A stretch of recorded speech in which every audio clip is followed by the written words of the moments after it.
There are two paths in life that a lot of people tend to take. It's either one where you leverage debt and grow your real estate holdings, net worth, etc. Or on the flip side, you do more of the conservative route and stay debt-free, pay off your mortgage and other liabilities as fast as possible, and try to grow your cash pile.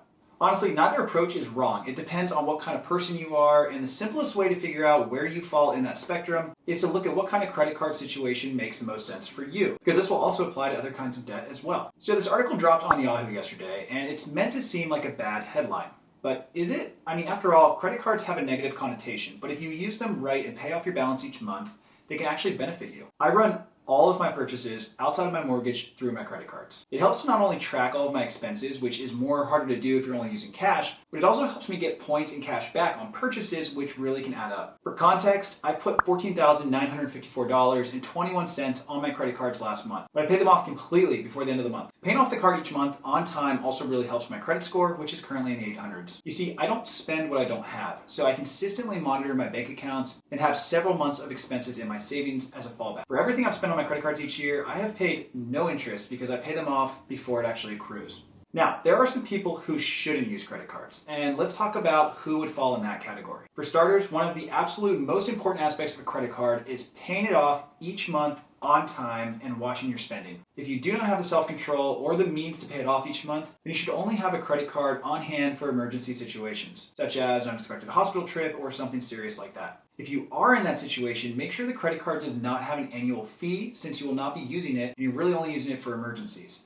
But it's always recommended to build a cash safety net as soon as possible, because that definitely is better than having a credit card. Young people or beginners who are getting their first card also need to pay attention carefully to what I just mentioned, which is ongoing fees or added expenses. Opening a credit card account when you're 18 or so is smart. That way you can start building your credit, but again, make sure you watch out for hidden fees and check for high APRs and follow kind of all the guidelines that I mentioned a moment ago about only really using the card if you can pay it off on time each month. So in that article, it also talks about how 53% of millennials and 41% of Gen Z respondents said they were more reliant on credit cards than ever before this summer, according to a recent study. The survey also found that 38% were using credit cards to make ends meet. To me, what that means is that they're not proactively budgeting, tracking their expenses, and managing their spending.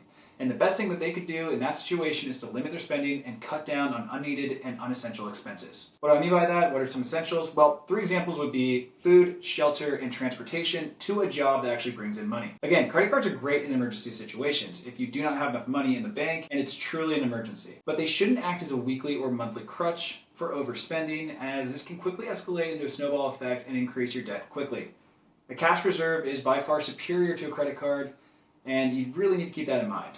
When I first got a credit card and no one really told me about this, I saw firsthand how quickly debt can spiral out of control if you get hit with interest charges for not paying on time. Luckily, that was over 15 years ago, and I figured it out pretty quickly and started making my monthly payments on time. But to me, what's even more alarming is that another 35% of Americans say they believed they would max out at least one of their credit cards by the end of this year, regardless of their income level, which again suggests that they are overspending and may need to really refine their budget. So people in this category would be best to follow the advice of like a Dave Ramsey or similar individuals who recommend paying off everything and staying debt-free. If you're one of these people and you cannot actively manage your debt obligations against what you actually have liquid in the bank, then debt is not for you until you can better self-control and manage that debt. However, if you're an individual like myself and you pay off your credit card each month on time, track your spending against what you're actually making and what you have in the bank, then you should be fine. This will also help boost your credit score and make it easier for you to apply various types of debt down the road. Lastly, if you are a beginner and you haven't quite started building your credit, or maybe you have bad credit,